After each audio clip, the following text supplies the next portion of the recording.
Okay, good to go. Cameras, everyone happy? Then off we go. Tiger, bienvenue. Welcome to France. Quiet last week, Tiger. Looking forward to another quiet week this week. Yeah, last week turned out okay. It was a great week, and we had a great travel day yesterday with the team, and last night was a lot of fun with hanging out with all my teammates and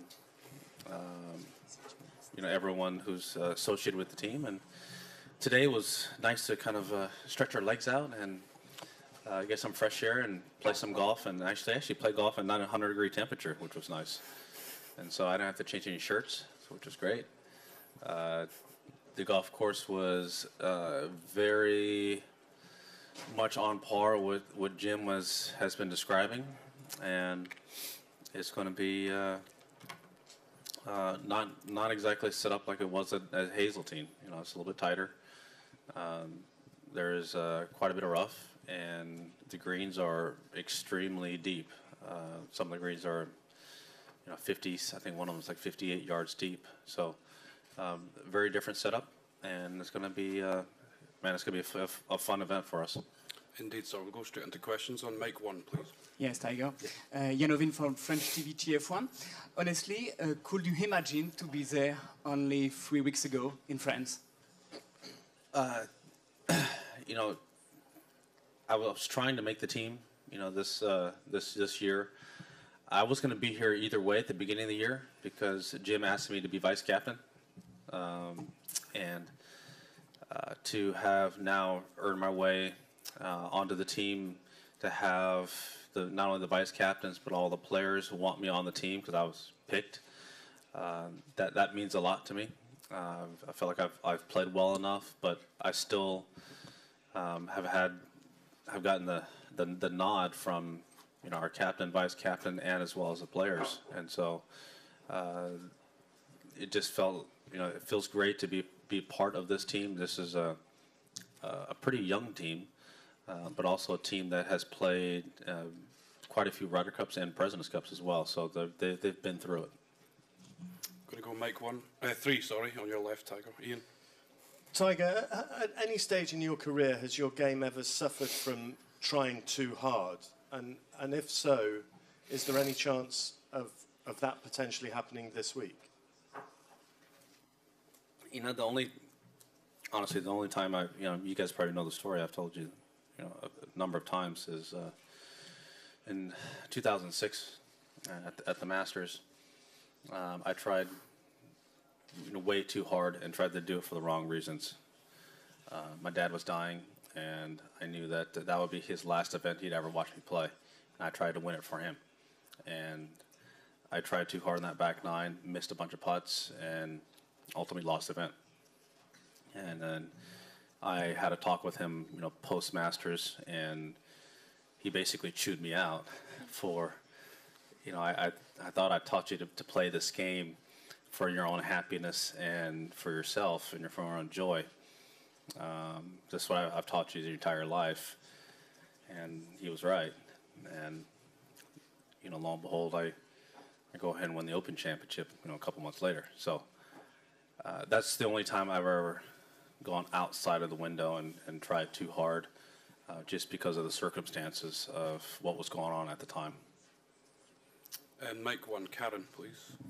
Tiger, on Sunday, one of your friends, Phil Gordon, tweeted that last year you told him that you just wanted the young guys to feel the heat of playing the back nine with you in the lead one more time. Why? Why was that important? Well, they had, a lot of these guys were, the younger guys were on their way in when I was on my way out. And, they had never really played against me, when I was playing well. I mean, it's been, 5 years since I won a golf tournament. And a lot of the players were just coming onto the scene, where there's JT, Jordan, now Bryson, Brooksy was just getting out here, getting started, coming off of the European tour. So a lot of these guys just, hadn't played against me yet. And I think that when my game is there, I feel like I've always been a tough person to beat. And they've been jokingly saying that, we want to go against you. All right, here you go. And we had a run at it, and it was a blast because I had to beat, Rory head up in the final group. Rosie was tied with Rory, and obviously I had a 3-shot cush, which is awfully nice, but still, I hadn't done it in 5 years, and these guys had both ascended to #1 players in the world. They've won major championships. They've won golf tournaments all around the world, and I haven't really played a whole lot of golf in the last few years. Mic 4, Ewan, please. Tiger, have you... Sorry. Right in the middle. Yep. Did you celebrate Sunday night at all, or did you not have a chance to do that, or did you not want to? And also, have you been aware of the scale of the reaction to your victory, which even by your standards has been incredible kind of the world over? The last part of your question, the scale, no, I really haven't, because I'm trying to return, the text messages I've gotten, but I'm still well north of 150, so it's going to take me a little bit of time before I answer all that. I really haven't looked online and read any articles about it yet, because after I finished, I had a big media tour I had to do there at East Lake, and then as soon as we left there, we went to the Renaissance Hotel to all meet together, and we had a big signing that we normally do, and got that all out of the way, and then we hopped on a flight, and next thing you know, we're here training and then playing a practice round. So no, I really haven't had a lot of time to soak it in. I will post Ryder Cup. I'll take a look back and I'll reflect on it. I haven't seen any videos of. I saw a couple of them on some French news channel that the people rushing behind me, but I really haven't sat down and watched it yet. I still have this event to do, but post Ryder Cup it'll be a different story. I'll look back and I'll soak it up and really reflect on what really transpired that entire week. Going to go mic 3 on the left, Bob. Tiger, I don't know if anybody in the media has said thank you, but for all of us that earn our living in the golf business, a big thank you for what you did Sunday. Thanks, Bob. It's there's been a lot of you who have supported me, through a lot of the years, and many have doubted that I'd play golf again and win again. So I want to say thank you to all the people that have supported me. And on your far right, Tiger, mic 2, Phil. Tiger, there are some incredible statistics surrounding your career, but one of them this week that's relevant is being on one winning Ryder Cup team in 7 appearances. Is that something that bothers you, and if so, how much? Yeah, it certainly is something that looking back on my entire Ryder Cup career, that's not something that I really enjoy and I really like seeing. I've played a lot of the matches. Of those 7 previous Ryder Cups, I've sat out 1 session, and that was the last session at Medina. Otherwise, I've played every single match, and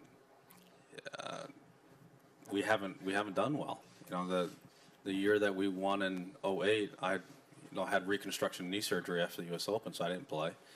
And I was a vice captain, in 2016, but it's different being a player. It was neat to be part of the team, be part of helping the guys in any way I possibly could to make them feel comfortable, to get them into the right circumstances, to allow them to play their best golf. This is, as a player, it's different because, you focus, as a player, you focus on your playing partner you're playing with and just go earning a point. As a vice captain, there's so many moving parts that you're in charge of.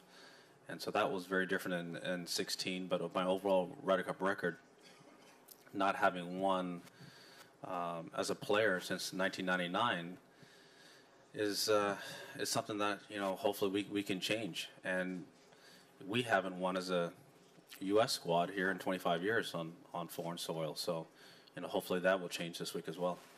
Mike 4, Brian. Tiger, you mentioned that 1993, the last win here. Obviously, there's various reasons, but if you were to put it down to maybe one or two reasons as to why you think the U.S. hasn't won here in that long a period, what would it be? Well, I think the best way to describe it, I remember being a part of some of the President's Cup teams that Jack had captained, and he says it's plain and simple: who wins the 18th hole? And those were the matches that swing. You know, if you're one up, or say if you're one up, you lose last hole, go to even, or you win the last hole and you get a point. I mean, these little half points to point swings are enormous over the course of, you know, an entire cup. And the teams that we've been a part of in the President's Cup wins that well, at least I've been a part of, we've handled the 18th hole well. And in the Ryder Cup, you know, we haven't. You know, the blowouts that we've either have received in the Ryder Cup, we didn't play the 18th hole well. And in the blowouts that we've had in the President's Cups where we've blown the internationals out, it's because we've won the 18th hole. And so the matches are generally very tight, and who plays the last hole well usually determines the cup. Mike 3 at the front, Mark. Tiger, I wonder, could you describe the dynamic of the first hole, the whole atmosphere at a Ryder Cup, and do you remember the first tee shot you did hit, I believe 97, and what do you make of the massive gallop? What do you think it's going to be like that with that grandstand out there this week?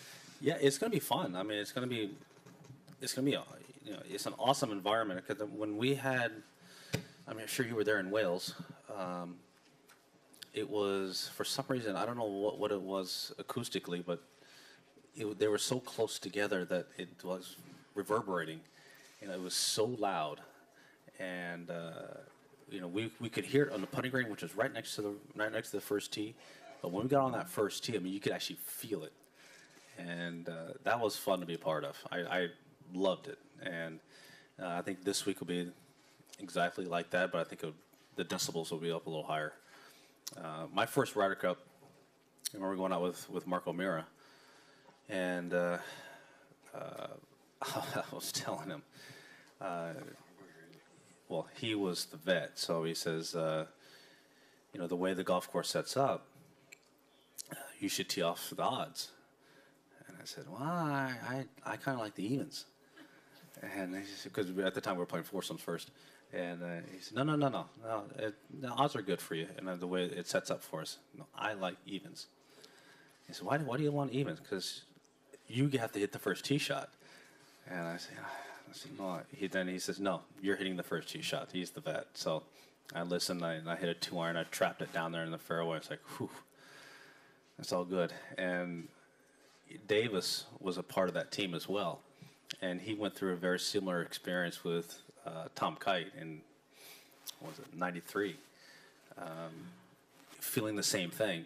You know, going to the first tee, he was telling Tom, and say, why don't you hit the first tee shot?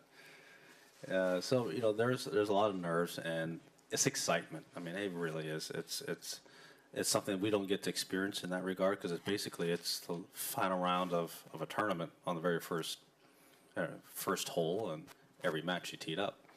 And it's a different atmosphere, and one that we absolutely love. Far right, Tiger. Mike 1, please, Jeff. Tiger, you played a lot of foursomes matches. It's a different game with a different rhythm. What could you describe your how you've evolved with your comfort level there, and to you, what's the importance of the golf ball there? How important is that? Yeah, you know, it is very different now than when it was when I first started playing the cups, because initially it was the old one ball rule, And so a lot of times you were paired up with guys that played the same exact ball. So we didn't have to make that many adjustments. Now it's more of basically the player. And we have so many damn different devices that can check golf balls and how they fly that you can figure out how the golf ball's flying, what are the distances and all these different things, and make those adjustments. You know, before it was just, okay, well, you played that ball, you played that ball, you guys are going out together.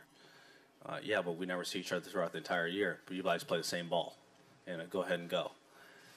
But now it's very different, and you know, some of the golf balls spin more than others. You know, I play a very spinny golf ball, whereas others play a ball that doesn't spin as much. So there is some adjustments to be made.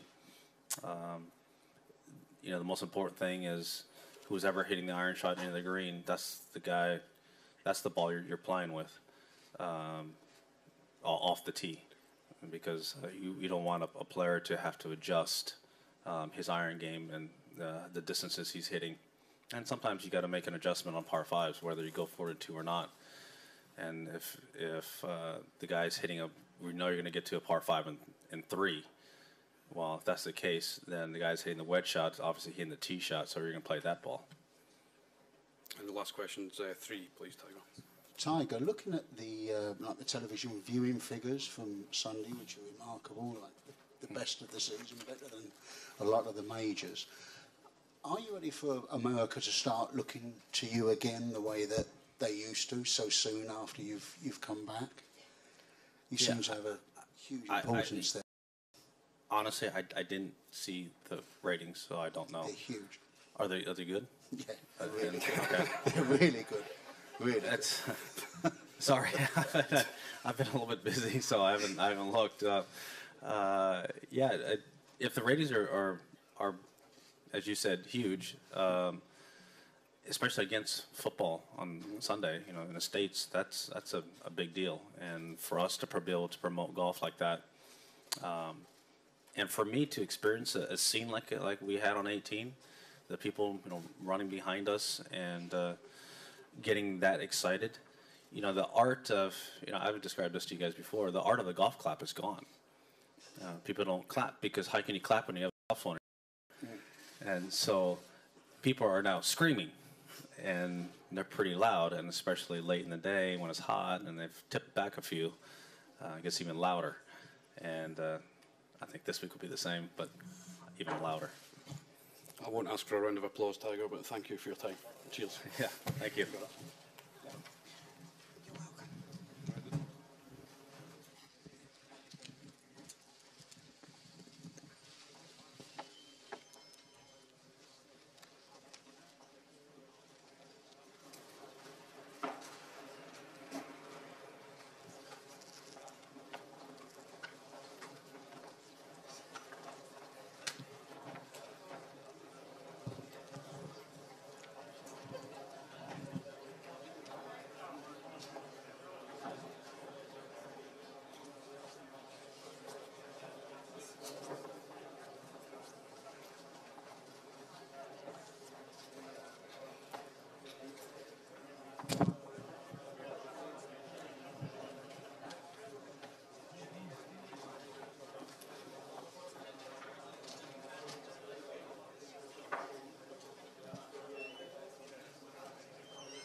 Tiger in here a while ago? Just a minute ago? Yeah. There's nobody in here. It's fine. I'm used to it. It's actually better than I thought it was going to be. That's nice. Appreciate it. I mean, shoot, I'm only higher than him in the world ranking right now, so, I mean, come on. Okay, are we still good to the cameras? All good? Let's get going with Bryson then. Bryson, welcome. Obviously your first Ryder Cup. How are you enjoying the week so far? Oh, it's awesome. No other words to describe it than awesome. Just to be a part of the team and the atmosphere, and it's certainly something special and something that I'll never forget in my lifetime. That's for sure. And with a name like DeChambeau, how is your French? Terrible. I'm actually German. Funny enough. Yeah, my last name is Aldrich DeChambeau on the birth certificate. So that's why it's B-A-D, bad. My middle name's James. Thanks, Mom and Dad, for giving me the longest name in the world. So appreciate that. Funny part is I didn't even know I had two last names until I was in high school. I went to register for high school and under DeChambeau, and they were like, "We don't have a DeChambeau," and wherever it was, I had to register, and I was like, "What?" It was right here. And my mom was like, "Oh yeah, about that. You actually have two names." Thanks, appreciate that. Didn't know that for 14 years of my life. Love it. You got your first look at the golf course today. Yeah. How did you find it? It's great. I mean, it's in great condition. It's a good test of golf, I think. You got to hit it straight, and you got to be very precise with your irons on a few holes. So it's going to be a great test of golf and a great match play course at that. I'm certainly looking forward to the test, and it's going to be fun. The last time I played match play was the U.S. Amateur or Walker Cup in the U.S. Amateur. Yeah. And that was, I always love match play, so to be able to get back and play in match play is going to be fun. Cool, man. I'll take some questions for Bryson. You could raise your hands, we'll get a mic to you. I'm going to start with Bob on mic 4, please.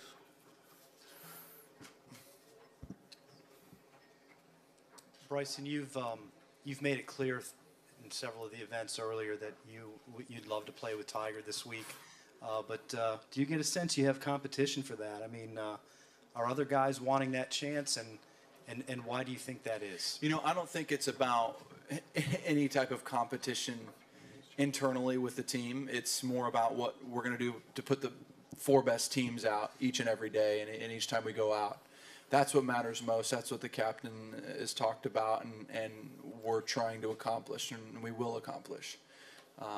So, it would be awesome to play with him.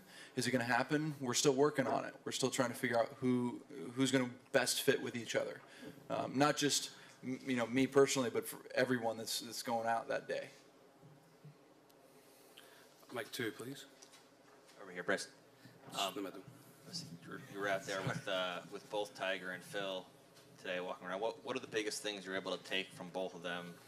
Collectively, just having them together with you in a practice round, not having played here before. Yeah, well, it's nice to have veterans out in the golf course for my first time at least. And Patrick is obviously exploded a couple years ago out here on this scene, and it's just nice to be able to have people that are looking at me going, "Hey, dude, how do you feel?" I'm like, I'm good, and it's nice for them to say, "Hey, in these situations, this may happen or that may happen," and just give me some confidence to know what I can expect, so I'm not unprepared when I get out here come Friday. Going to go mic 1 on your right. Yeah, Tiger was just telling us about in the foursomes the use of the balls and how you work that out. You guys have foursomes alternate shot, sorry, right? Alternate shot. Okay. And the sorry, I always foursomes four. I always get that mixed up. Sorry. You guys have been seen switching balls and trying. How have you worked that out? Is that something that you were doing in preparation for this week potentially? And what do you think of his analytical approach to golf compared with yours? Do you think you would suit each other? Quack, quack. Sorry, we got a quack, quack up here. It's my Tiger timer. It's the Tiger timer. What about me? Come on. You're a special man, too. No. I'm just kidding. Testing golf balls, yeah, I think that's something that's critical when we're playing. It's 4-ball, right? 4 foursomes. Foursomes. Gosh, see, I always get those mixed up. Alternate shot. Thank you. It's just easier for me. Alternate shot. It's key because we want to be comfortable. Each player needs to be comfortable with the ball that they're playing. And so, yeah, a lot of the players on the team have started hitting other balls and started experimenting with what they can and can't do in regards to, oh, this ball is just not going to work for me, or, oh, yeah, I can play with this ball. And so for compatibility reasons, I think that's one of the most important things out there in regards to alternate shot. It is the most important. And Mike, 2 in the centre. Bryson, with the Ryder Cup Team Europe, got a lot of rookies on it. What would you expect, and who of the guys from the Team Europe you know especially best from the US or from the days before? Quite honestly, I mean, I played a lot of American golf, college golf growing up, and John Rahm is obviously the big name that I played a little bit of college golf with him, but not much. We played in the U.S. Amateur together a few times, and that was really it. But John is a great player, and it's going to be fun. Maybe going up against him in singles, you never know. That'd be a fun little go, if you would say. I hope that answered your question. And Mike 3, Mark.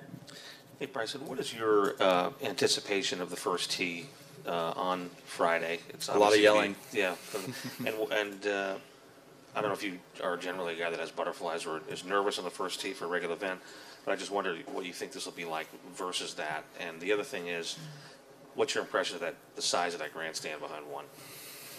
Well, this is my first Ryder Cup, so I don't have anything to reference it off of. But other than Hazeltine 2016, that was huge. I was up in the stands, and it was pretty big as well. But, Hazeltine, you had a lot. It was more on top of you, in a sense, where here it's a little pushed back. And so it's a little different, but there's going to be more people here. So I don't necessarily know what to expect come Friday, but I know that if my game is on, I'll be a little nervous, but I'll be comfortable.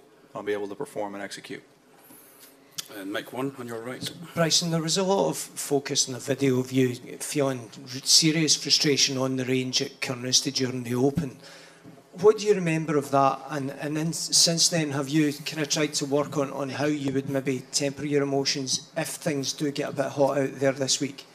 Yeah, well, again, you got to understand that me, that's not anything out of the ordinary for me. People brought that up as a huge deal and a huge situation, but they just caught me at a vulnerable time, and it was unfortunate that I do that all the time back at home because I'm trying to figure things out. I'm trying to go through it, and yeah, I'm going to get frustrated. Yeah, there's going to be some fire there. That's a good thing. I don't ever want that to go away. That's what makes me who I am and makes me a better person because of it. In the end, it may look terrible to some people, but that's their opinion. And that fire is what brought me here and makes me who I am today. And so as I look back on that, that's a moment that actually allowed me to be better for the future, because it allowed me to say, look, I can't keep doing this. It's not working. Let's keep trying to figure out what I can do. And when I'm down and frustrated, I'm thinking about what else can I do to make myself better? How can I get this golf ball to be consistent off the face? And so in those moments, that's what makes me good. When I get frustrated on the golf course, sometimes you don't see it because I'm trying to be professional, and I have to be professional, right? But there's a lot of fire in there, and it can frustrate me at times, but it also can motivate me. And it motivates me most of the time in a very positive way. It fires me up in a good way, and that's why I think I'll be good for the Ryder Cup team. I think it'll be fun to see how that plays out. Mike 3, please, eventually, Dave. Thanks. Curious what the game was today between the four of you, and also your thoughts on Phil's play today versus what we saw at East Lake, where I think he was probably looking ahead to here more than anything after a while. First question again. Yeah, just the game you guys may have played today. Yeah. We really were planning on doing something, but we just wanted to see the golf course and get comfortable with it today. So nothing much on that. There wasn't, but there was a fun little, I think, $5 bet of Phil getting up and down in a crazy situation on 16, the par 3, and surprisingly he didn't get up and down, but he had a great chip shot. That was it. Where was he? Oh, he was left of the green, above the first bunker, on that side slope, and he was like in an awkward position and just didn't get up. And it was fun though. Shocking. How was his play overall? You know, it's getting better. I know he's working really hard on his long game, and he's. I think by come Friday he'll have it. He'll have it and be ready to go. So I'm sure he's really frustrated that he didn't play well last week, and that's why he's working hard this week to get it ready for Friday. Going to go Jean-François, microphone. What is your opinion about the setup of the golf course, please? The setup of the golf course. Well, I think that there's a lot of unique holes out there where if you are aggressive, it is rewarding, but there's a few instances where it's not rewarding, where you do just have to hit iron off the tee, and if you hit iron off the tee, it's more going to be a second shot golf course, and that's where for me it's a big benefit.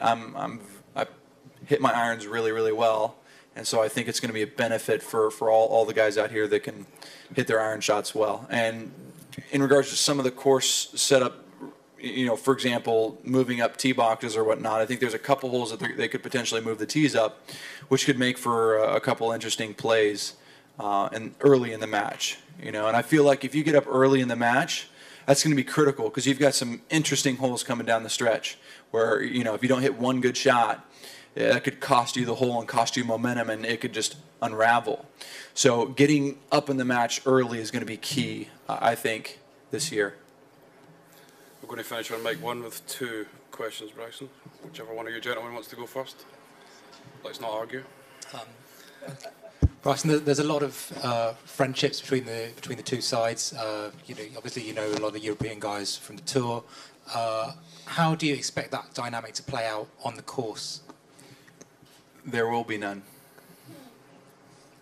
It's USA against Europe out here. We're going to try and do our absolute best to get the cup back. Yeah. Bryson, you talk about Keep the channeling. cup. You know what I mean? You know what I mean? Get the cup back from this side. You know what I mean? That's what I meant. You know what I meant. Come on, Phil. It's not your press conference yet. Come on. He coming on up. Join us. No, I wasn't. No. See, we all make mistakes. Did he answer that?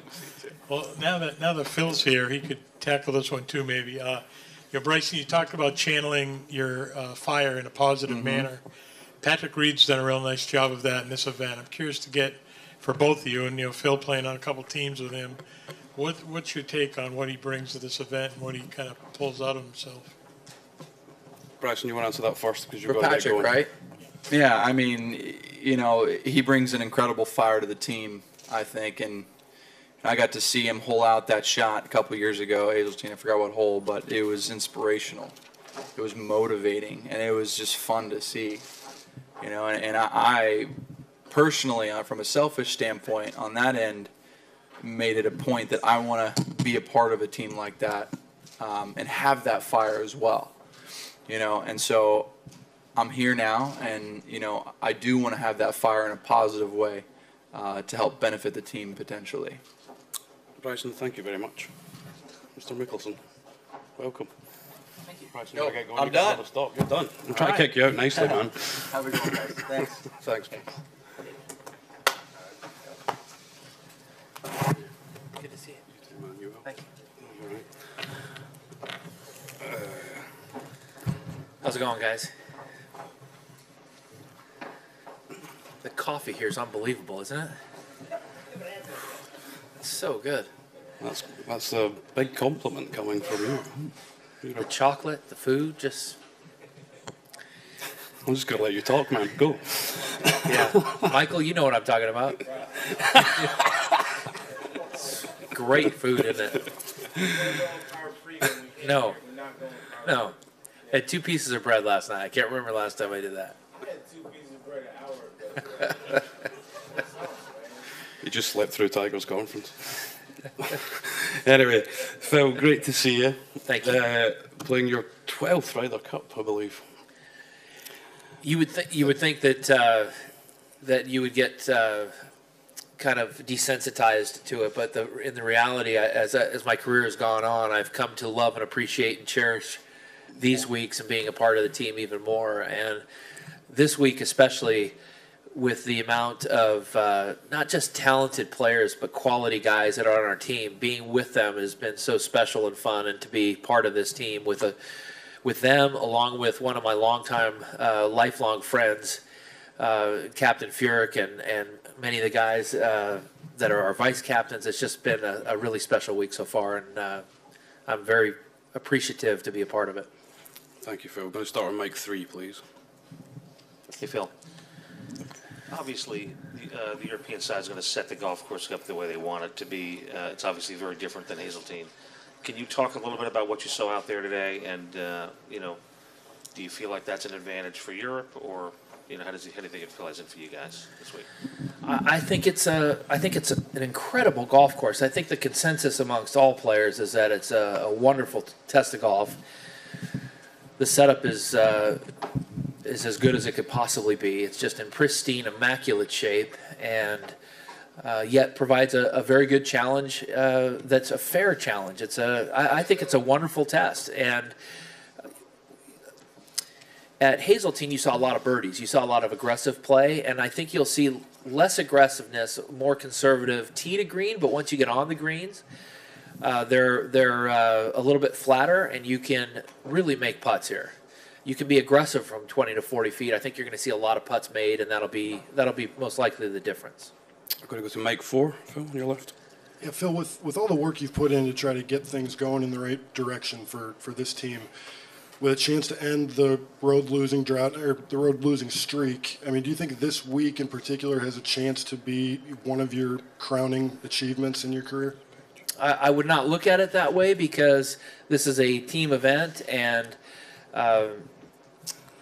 this is a event for all of us to cherish and to be a part of, and every person from the players to the caddies to the spouses to the captains and vice captains, every player plays an integral piece of the puzzle to do well and to succeed. But because I've played in these events for so long and have never won over here, it would be one of the moments I would cherish the most if we were able to come out on top. We have a quality team. We have great leadership. We have every opportunity to succeed, but we have to perform. We still have to go out and play some great golf to achieve that. But if we were to do that, it would be something I would remember and cherish the rest of my life. Going to go Mike 1 at the front, please. Thanks. Phil, when you look at the relationship you now have with Tiger and how much friendlier you two have become, how much do you trace that back to the last Ryder Cup and the sort of shared experiences you guys had from, being on the task force all the way up through the event itself? I think that's a big part of it. I think that when we started to really work together to succeed in the Ryder Cup, going back even 4 years ago, and then at Hazeltine and last year at the President's Cup, those team events where we've worked together has I think we both realized we have a lot more in common than we thought, and I think we both have really come to appreciate working together to achieve things, and I've really enjoyed my time with him. He's just, it's really been fun. Just a lot of little things, We just, the way we go about things, the way we look at things, our work ethic and so forth. I think the way we look at details, I think our mind works a lot more similarly than we might have thought, and working together has been not just special, but it's been really fun. Stay on the right for Mike 2, please. You won in Mexico this year, and all the fans are going nuts. Tiger won, on Sunday. The people went crazy. We got all the young guns like Patrick winning the Masters, Brooks winning the US Open again. Do you think that golf in the world, but especially in America, is at a peak where it's never been before? It's hard to say. It could very well be the case. I think that what Tiger has done over the course of his career, though, has been remarkable as far as making golf popular and exposing it to so many more people than outside the golf world. And it was evident last week when he won to see the response and the way the people responded to him, and the way the people responded to the game, the excitement level and the energy that he brings. And he's been playing some remarkable golf. This is the best I think I've ever seen him swing the club, even going back to 2000. And when I thought he was at his best, he's striking it so solidly that nobody was surprised that has played with him that he won. And I think that now that first win is out of the way, I think he's going to start rattling off some more. You go 3 and then 4, please. Mike 3 first. Phil, going back to you having never won over here, for you, certainly all the matches are different, but what's the toughest part or most difficult challenge when it comes to playing these matches on the road? There's been some things in the past that it's hard to articulate, but I think the people here are very respectful and have been great to us. I think that the crowds, as much as they might be biased or partisan, have treated us great over the decades, and I don't think that that's been a part of our lack of success by any means, even though it's more challenging. But we've never had an issue where it has affected our performance, and we just need to come here ready to play. And I think the FedEx Cup is a big asset for us. I think it's a big asset for the U.S. players because in the past we've had 6 weeks off in between our last competition in the Ryder Cup. And this year, although we might be tired, we might have a little long stretch, our games are much sharper because of our consistent play week in and week out heading into this event. I'll just get time for 2 more. 4 and then 2, please. Phil, you spoke about your... Phil, over here. Jason in the middle. Phil, you spoke about your relationship with Tiger. You spoke about how well he's playing right now. It's been 14 years since you two were partners in the Ryder Cup. If Jim came to you this week and said he wants to get the band back together, what would your reaction be? I think we would both welcome it. I think we'd both welcome it. Any feeling on whether that might happen? I do have an idea of what Captain Furyk is thinking. Yeah. Tim, Mike 2. Phil, could you give us a back here? The bald man at the back, Tim Russellford. Got it. There you are. What a good-looking lad you are. Thank you, sir. Shining brightly in the back there. Why would it be different if you and Tiger were paired now versus 04? And the follow-up is, how many more Ryder Cup teams do you have as a goal to make and compete on? So, look, when we go over like little details as to why we were or weren't successful, when I talk about it openly and try to share like insight, sometimes it comes across as though I'm taking like I'm trying to take a shot at somebody, and I don't want to do that. So I'm not going to go into that anymore. But the bottom line is going to be preparation. And when we can eliminate the variables, eliminate the uncertainties, it eliminates the pressure. So the more questions we have answered well before the Ryder Cup, the more prepared we are, and the more time we have to prepare our games the week of the Ryder Cup. And so that's probably the best way to answer it. In the long run, I'd say we'd be more prepared, most likely. Would be the kind of the general answer, but I don't want to. If I answer that, it just never comes across like if I try to share insight as to why things went well or things didn't go well, it always comes across as though I'm taking a shot at somebody, and I don't want to do that anymore. I'm just going to go. So. You sure? Just going to go. Last question on Mike 3, Phil. Go ahead. So, question. With how well he's positioning the golf club and swinging, are you nervous during Thanksgiving, or are you going to have to kind of? Yeah, I was talking about him today. Tiger striped it again today. He didn't hardly. I think he missed one fairway for the round, and I'm trying to negotiate a shot aside. It didn't go over very well in the initial. Our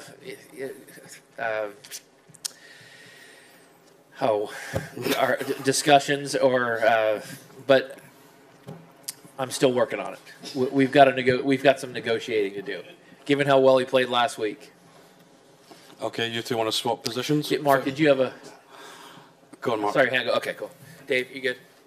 I just was curious what you're working on. I know you probably weren't very happy with last week, but also probably thinking you might have been Yeah, I didn't. The last 2 weeks have been the 2 worst putting weeks of the year for me. So I'm going to spend more time with the putter. Sure. But it's Tuesday. We have 2 more practice rounds, so I don't want to put too much time into it. I'm not trying to get fine-tuned. I'm just trying to get posture and the basic fundamentals, alignment, and all that stuff matched up for the swing. And so I still have a little bit of work to do. I didn't strike it the way I wanted to, but the last 2 weeks were the worst putting weeks of the year. And given how well I've putted all year, hopefully I should be able to turn that around. Karen, sorry, you had one. If you don't mind. Phil, you can't count on how many more of these you'll be at as a player. Do you find yourself soaking up everything more than you have in other cups? I've always appreciated and cherished every minute of these weeks, so I wouldn't say that I'm cherishing it anymore. I am aware of the fact that this is most likely my last one on European soil and my last opportunity to be part of a team that would be victorious here, and that would mean a lot to me personally. I think it'd mean a lot to our team and to the United States Ryder Cup to have a victory on foreign soil. It's been 25 years, but it's a very difficult task. We've got European team is extremely talented with some great young players and great experience and great leadership. And although I love our team and I love our players and I love our leadership, it's going to be a very difficult match for both sides. I think it's going to be close, and something that if we were able to come out on top, it would be something I'd cherish the rest of my life. Phil, thank you as always. Thank you. Cheers, man.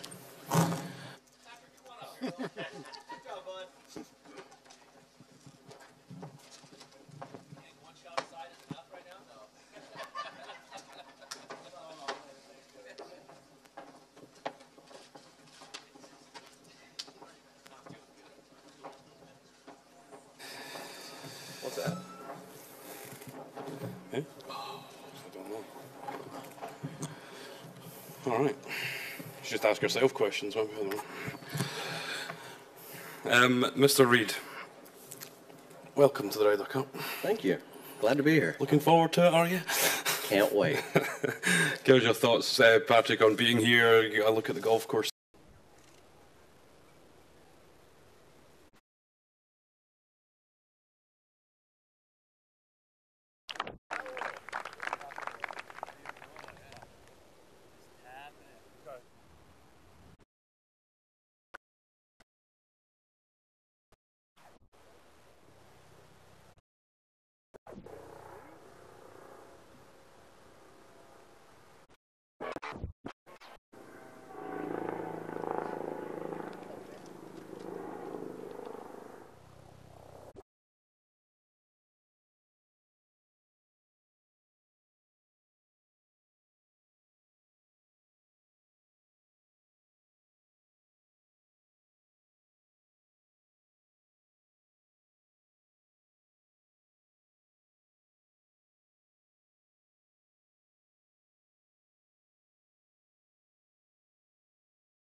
And it's just you, your caddy, and coach. That's about it. And now you have a bunch of guys kind of hang out with, and just have some fun with, and let loose, especially early on in the week.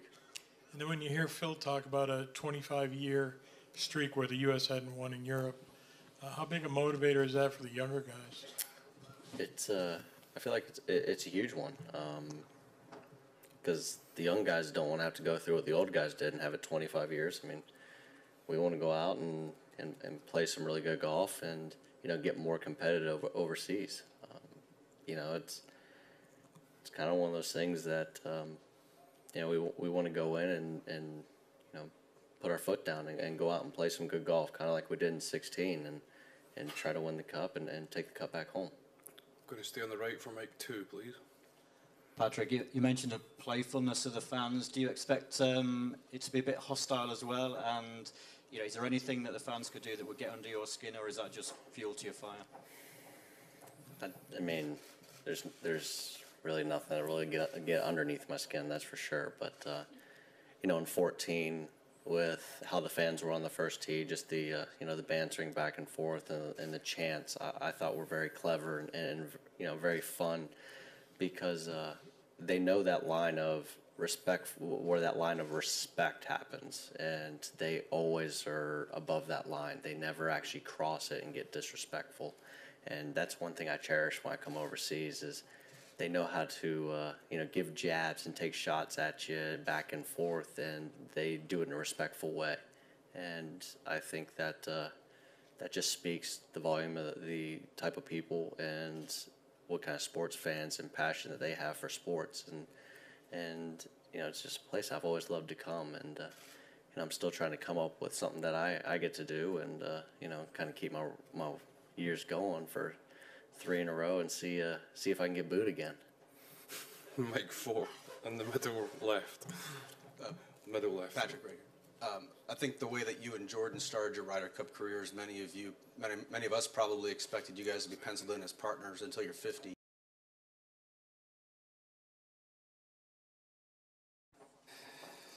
What's that?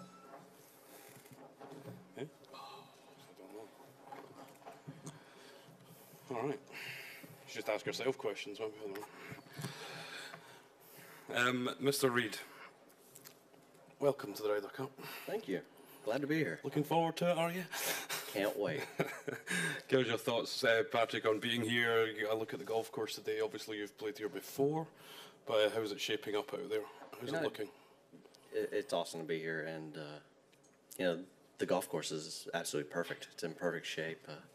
Fairways are nice and narrow, rough's really thick, so it's going to be one of those golf courses that it's going to take premium on ball striking in all aspects of the game, because you're going to get a couple of bad bounces here and there. You're going to end up in some spots you're not supposed to, and it's going to all come down to who can manage their game the best, who can handle mentally the bad breaks as well as the good breaks to go out and succeed and play well. And I would imagine a grandstand with 7,000 people in it gets you going. Only 7? Why couldn't y'all get any more? I mean, when I first saw that, going to that first tee, I look up, I just felt like I kept on looking up, and up. I mean, it was so many people that are going to be sitting in there, and it's going to be an unbelievable atmosphere. The first tee is going to be just so much fun, and I can't wait to hear all the little cheers and just little quirky things that they can do and say, because it's always fun coming overseas and hearing all just the little playful jabs and playful chants that they have going on. Good man. We'll take some questions. We'll start on mic 1. Jeff. Patrick, 2 questions for you.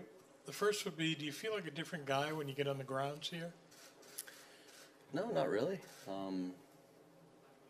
I'd say the biggest difference on feeling-wise is not only you're playing for your country, but you have 11 other teammates and captains and assistant captains and a group there to help you out. Normal week, tournament week, you walk in and you go to the golf course and it's just you, your caddy, and coach. That's about it. And now you have a bunch of guys kind of hang out with and just have some fun with and let loose, especially early on in the week. And then when you hear Phil talk about a 25-year streak where the U.S. hadn't won in Europe, how big a motivator is that for the younger guys? It's I feel like it's a huge one, because the young guys don't want to have to go through what the old guys did and have it 25 years. I mean, we want to go out and play some really good golf and get more competitive overseas. It's kind of one of those things that we want to go in and put our foot down and go out and play some good golf, kind of like we did in 16, and try to win the cup and take the cup back home. Going to stay on the right for mic 2, please. Patrick, you mentioned the playfulness of the fans. Do you expect it to be a bit hostile as well? And is there anything that the fans could do that would get under your skin, or is that just fuel to your fire?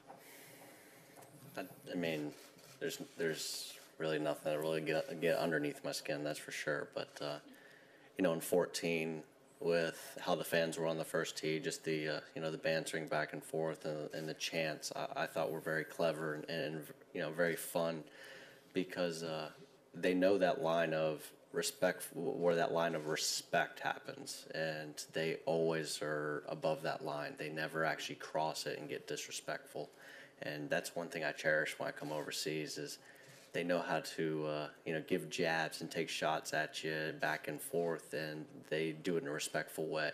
And I think that that just speaks the volume of the type of people and what kind of sports fans and passion that they have for sports.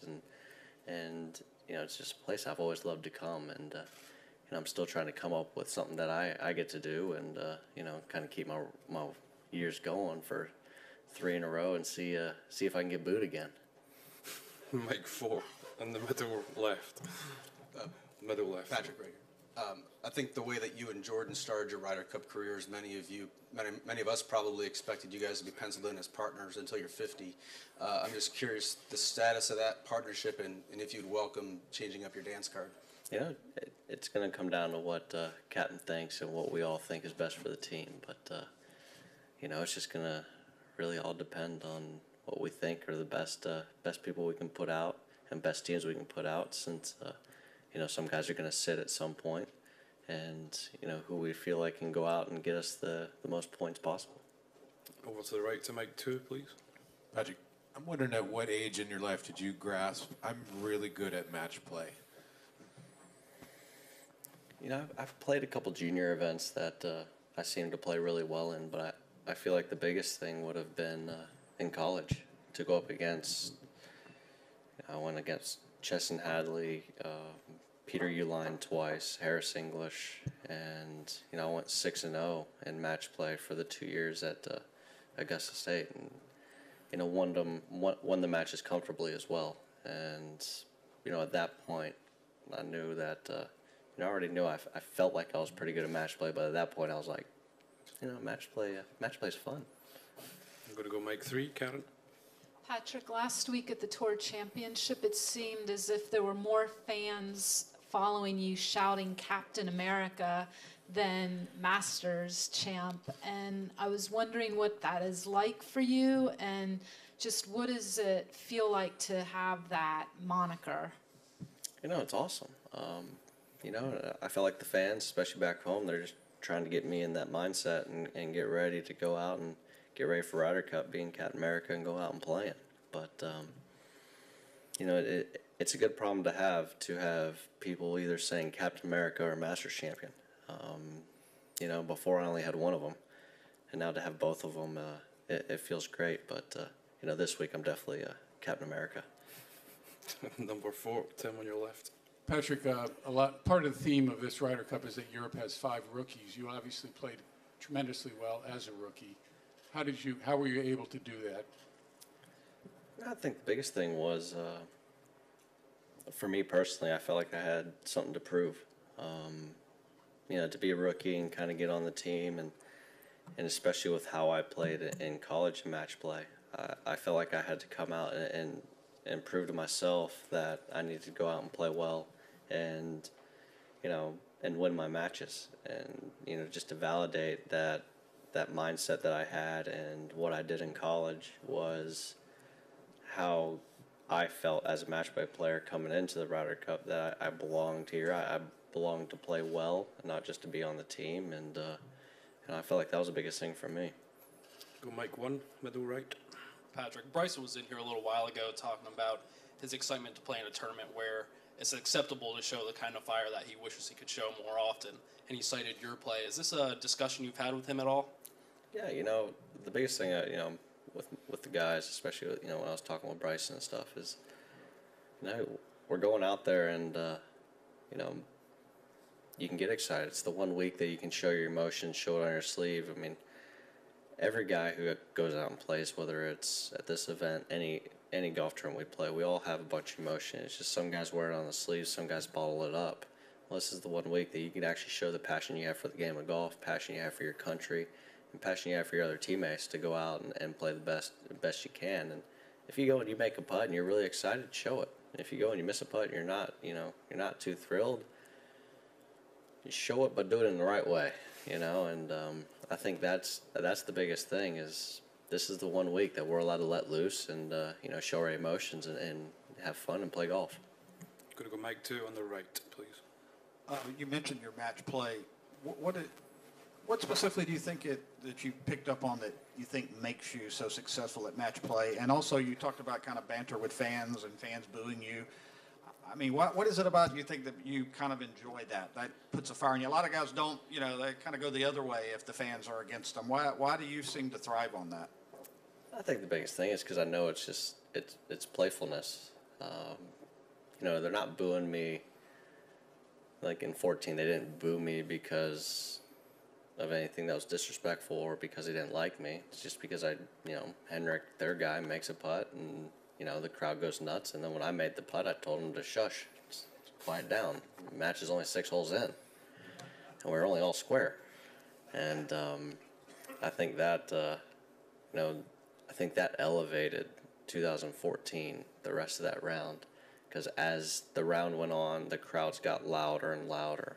And, different chants came out. And as I'd walk up towards the green, if he was inside me, you'd just hear shh as I'm walking up because the whole fans are doing it to me. And, what I loved about it is about a month later, I came back and I played in the Volvo match play. And when I got there were at least 100 or 200 fans that were just following me religiously throughout the week, and the entire time they're cheering me on, and they really enjoyed me coming back and playing, and I felt like that's something that they really understand with me with how they are with football over here and with how passionate they get on their team and stuff. I think they saw some of that passion that I have for the game of golf, and they respect that, and it's just something fun that to be able to come over and relish being, especially overseas. I mean, coming overseas, Captain America, I'm supposed to be the villain, just like when Ian Poulter comes to the States, he's the villain, and so you expect to hear the fans kind of go back and forth with you. If it's not happening, that probably means you're not playing very well, and they're just like, all right, we got him in check. So, I love it when we can interact with the fans and get going because, there's no other event you can do that at. I think the biggest thing is it's a head-to-head battle. It's throw 2 guys in the ring, and then now it's throw 2 guys on the golf course, and whoever plays the best is the one walking out of it. And, there's so many different things that come into factor when it's a stroke play event. Depending on what time your tee time is, what wave you're on, how the weather is when you're playing compared to when the other guy's playing. And in match play, you're on the same hole, in the same group, in every condition the other guy is, and it's just go out and, see who can play the best golf. Mark, Mike 3, please. Hey, Patrick. You mentioned the massive grandstand out there at 1. I just wonder what you remember of your first tee shot in 14, and what do you make of the whole dynamic of that first tee shot? So I would say that was, in 14, that was the worst tee shot I've hit in both my Ryder Cups throughout the entire tournaments. It's a 3-wood, at Glen Eagles, it's a 3-wood pitching wedge, if pitching wedge. And I go and I step up on the tee, and all of a sudden I get there, and my adrenaline is just through the roof, and I look around, and I feel like all the air has just gotten sucked out of the room when they announced us to hit. And yes, I skied it. I skied the 3-wood. I hit the fairway, though. I was 1 for 1. Hit the fairway. Those guys are having 9-iron and pitching wedge and green. I hit 3-iron. Ended up pouring the hole, had the hole with the guys, which is good, but there's nothing like the first tee at a Ryder Cup. You step up on that first tee, and just the thoughts that go through your mind that, hey, I'm here representing my country. All these people are here. I mean, millions of people are watching back home, and just the juices that are flowing through you is just through the roof. And it's one of those moments you'll never really get to feel, and to be able to do it, in 14, 16, and now this year, it's an awesome feeling. I can't wait to get that whole entire grandstands filled up and see how, what that dynamic is like having that many people around first tee. We're just going to have two more. Tim on 4, please. Patrick, more to that point, you and Rory were so high on adrenaline in that match. Did it even surprise you that you could be that amped up and play golf to that level? I didn't think I could ever get that amped up. I was so through the roof that during warm-ups, that's one great thing with Tiger being the assistant captain. He's watching me warm up, and he's just like, he needs to calm down. He needs to chill out, because I was overswinging. I was hitting the ball sideways. I was just like, let's go, And he just kind of finally pulled me over aside, came up to me in the middle of the thing, and he just cracked a little joke to me to kind of calm me down a little bit, and kind of I was able to bring that adrenaline level back to manageable rather than just literally sitting there on high rev, and it's something that was hard to make sure you stayed in that mind frame and also in that level that you could play. Because, you get so amped up, it's hard. It's hard to figure out how far you're going to hit the golf ball. But at the same time, if you're so even keeled on the other direction, it's hard to get yourself up to get going. You only have 18 holes, and the good thing is I've been able to manage that really well. And luckily I was able to have Tiger there to kind of help me out there on Sunday. And once that match was over against Rory, I think there was a sigh of relief, not only to win the match, but also, Rory and I, just the amount of energy physically but mentally that we put out on that 18 holes. We were glad that, I was glad that it ended the way it did. I think we both were glad that, we were able to go out and play the great golf that we did and able to show the passion we had for each side's team, each side's country, and go out and play the golf we did to finish off the year. And we're just going to finish up on mic 2, please, Ewan. Patrick, you'd mentioned the two villains on either side of the team there. How much would you relish getting Ian Poulter? Is that the match you want most? It would always be great playing Pultz, but just kind of looking at the guys on the team, with how stacked each team is from top to bottom on the U.S. side and the European side. I'll take any of the guys. All of them are playing some great golf, and I've always been the type that I want to go up against their best guy, and so on Sunday I want to go up against whoever's playing the best that week. I love that challenge. I love to go out and play their guy, and the first year it was Stenson, and last year it was Rory, and so it's just one of those things that I enjoy going out and playing the guys that are playing the best. But the great thing I feel like with both squads this year is it doesn't matter if you're the guy who got in on points as number 1 or if you're the last pick of the captain. It does not matter. Any one of those guys, they play the golf they're capable of, they're going to be hard to beat no matter what. Patrick, many thanks. Thanks. Good luck this week. Thanks. Not too much.